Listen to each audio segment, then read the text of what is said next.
अनुव्रत मंडल एवं मंत्री मलय घटक निर्वाचन के समय भी अपने अपने वाहनों में लाल बत्ती लगाकर मतदाताओं को प्रभावित कर रहे हैं। इसकी शिकायत मैं मुख्य चुनाव आयुक्त से कर रही हूं। यह आरोप आसनसोल लोकसभा उपचुनाव में भाजपा प्रार्थी अग्निमित्रा पाल ने शनिवार रानीगंज शहर में चुनाव प्रचार के दौरान लगाया। शनिवार को अग्निमित्रा पाल रानीगंज में चुनाव प्रचार के दौरान विभिन्न मंदिरों में जाकर देवी देवताओं का आशीर्वाद ली। वहीं रानीगंज गुरुद्वारे में पहुंचकर गुरु ग्रंथ साहिब के सामने मत्था टेक कर गुरुद्वारा प्रबंधकीय समिति सदस्य एवं सिख समुदाय से भेंट कर उनके सहयोग की कामना की। अग्निमित्रा पाल शनिवार प्रातः रानी सैर पहुंची, जहां भाजपा कार्यकर्ताओं ने फूलों की माला और भगवा पगड़ी पहनाकर उनका स्वागत किया। इसके बाद भाजपा प्रत्याशी शीतल दास कोलियरी स्थित हनुमान मंदिर पहुंची और वहां आशीर्वाद लेते हुए चुनाव प्रचार शुरू कर दिया। अपनी रैली के दौरान सीआरसोल पहुंचते ही अग्निमित्रा पाल ने काली मंदिर में भी मां का आशीर्वाद लिया और अपनी जीत की कामना की। इसके बाद सीआरसोल क्लब पहुंचकर कवि गुरु रविंद्रनाथ टैगोर की मूर्ति पर भी माल्यार्पण किया। रैली के दौरान भाजपा उम्मीदवार राम बागान पंजाबी मोड़ होते हुए शिशु बागान पहुंची, जहां चाय का लुत्फ उठाते हुए कार्यकर्ताओं से चर्चा की। चाय पीने के बाद भाजपा उम्मीदवार गुरुद्वारा भी गई, जहां मत्था टेकने के बाद गुरुद्वारा प्रबंधक कमेटी के सदस्यों से बातचीत भी की। गुरुद्वारा से निकलने के बाद एक बार फिर से शुरू हुई चुनावी रैली। पीएन मालिया रोड होते हुए 16 आना दुर्गा मंदिर पहुंची, जहां इस ऐतिहासिक मंदिर में रुककर मां से आशीर्वाद लिया। यहां अग्निमित्रा पाल ने भाजपा के वरिष्ठ नेता अमरनाथ केसरी से मुलाकात कर उनका हालचाल जाना।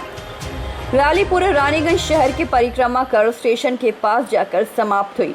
रैली में चुनाव प्रचार कर रहे लोगों को 33 नंबर वार्ड भाजपा कार्यकर्ता राजेंद्र साहू और उनकी पत्नी ने मिठाई और पानी की बोतल देकर इस गर्मी में उन्हें थोड़ी सी राहत प्रदान की।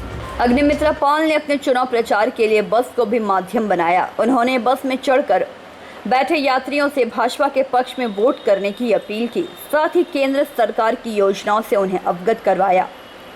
मीडिया के सामने आते ही उन्होंने कहा कि मुझसे जब शुक्रवार आसनसोल नगर निगम के मेयर विधान उपाध्याय ने मुलाकात हुई थी, तो मैंने उनसे कहा था कि विधानसभा चुनाव के दौरान हमारे प्रत्याशी के साथ आपके समर्थकों ने मारपीट की थी, इस पर थोड़ा ध्यान रखिएगा। इसके बाद सांसद कल्याण बैनर्जी द्वारा दिए गए उनके बिंदी के कटाक्ष पर जवाब देते हुए उन्होंने कहा कि सांसद कल्याण बैनर्जी महिलाओं की इज्जत करना नहीं जानते। सांसद ने मेरे बिंदी पर टिप्पणी की है। मैं बता दूं कि भारत में बिंदी महिलाओं की शोभा बढ़ाती है।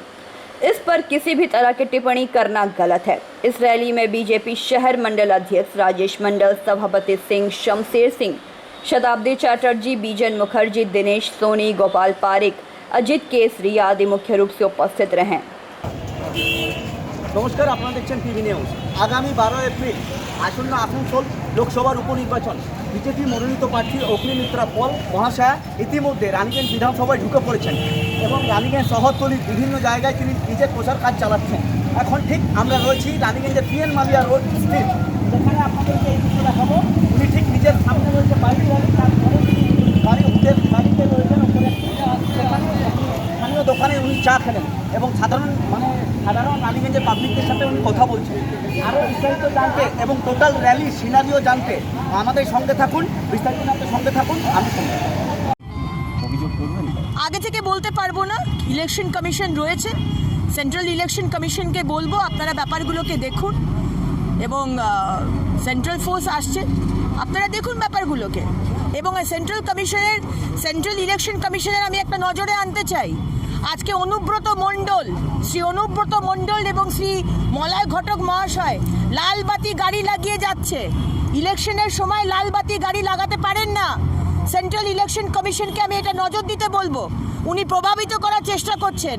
I would like to get the attention of the central commission of India.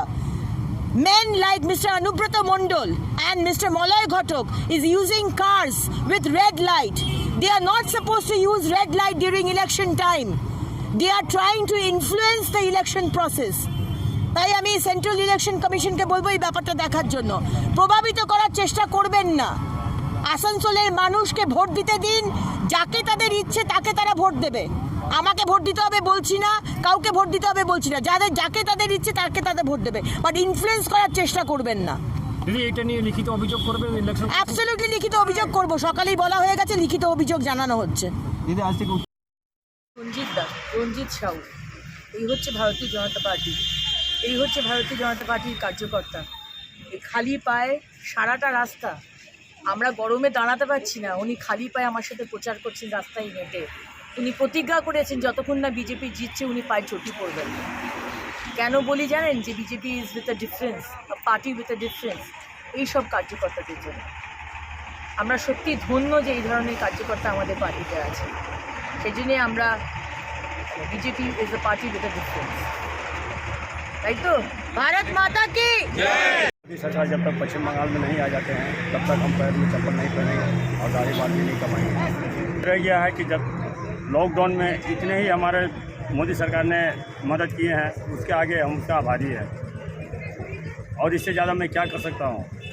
हम एक हिंदुस्तानी लड़का हूँ, हिंदुस्तानी के कर्तव्य हम निभा रहा हूँ। आपका नाम हुआ रंजीत साहू। आप कहाँ रहते हैं? रानीगंज, हथिया तालाब, टीनापट्टी। रानीगंज से सम्राट दास की रिपोर्ट, पीबी न्यूज़।